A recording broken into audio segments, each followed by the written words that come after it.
अस्सलाम वालेकुम दोस्तों, जान एफ चैनल में असीं तव्हांखे वेलकम कयूं था। ये जो असांजो टॉपिक आहे पास्ट टू बी टेंस, जंहिंमें उन असीं तव्हांखे रियोल्स, उनजा एग्जाम्पल्स ऐं काफ़ी कुझु नॉलेज ॾींदासीं सिंधी ट्रांसलेशन में।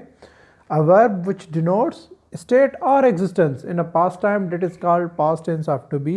अहिड़ो फेल जेको गुज़िरियल वक़्त में हालत या मौजूदगीअ खे ज़ाहिर करे त उनखे ज़मान माज़ी हुअणु चइबो आहे। दोस्तों, हिन जा हेल्पिंग वर्ब्स आहिनि वाज़ ऐं वर। हिन जी फॉर्मेशन आहे subject plus helping verb plus object. जीअं आहे I was a bad boy, मां हिकु ख़राबु छोकिरो हुयुसि। आई सब्जेक्ट आहे, वॉज जेको आहे हेल्पिंग वर्ब आहे ऐं बैड बॉय असांजो ऑब्जेक्ट आहे।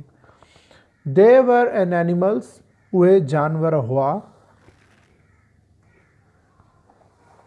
This tense shows state or existence of the subject in a past time.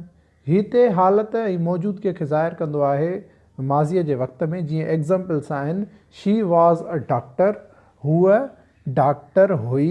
त हिते इहा असांखे हालत छो पई थी ॿुधाए, हालत छो थी करे।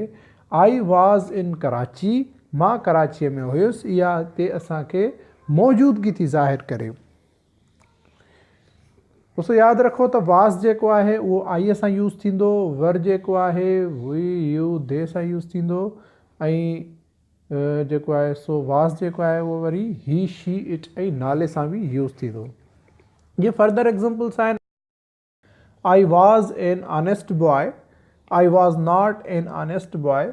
Was I honest boy, was I not an honest boy, और वॉज़ंट आई एन ऑनेस्ट बॉय। त दोस्तों, असां चारई क़िस्म जुमलनि जा हिते तव्हांखे ॿुधाया आहिनि त पॉज़िटिव कीअं थींदो, नेगेटिव कीअं थींदो, इंट्रोगेटिव कीअं थींदो, इंट्रोगेटिव नेगेटिव कीअं थींदो।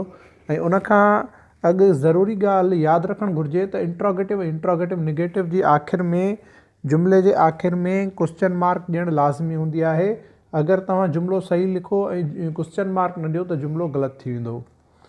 उनखां पोइ दोस्तों, वधीक जेके आहिनि हर दफ़े तव्हांजे लाइ सेंटेंसिस खणी ईंदो आहे त तव्हां जीअं प्रैक्टिस कयो पाण, त जीअं जल्द अज़ जल्द जेको आहे तव्हां ज़बान सिखी वञो।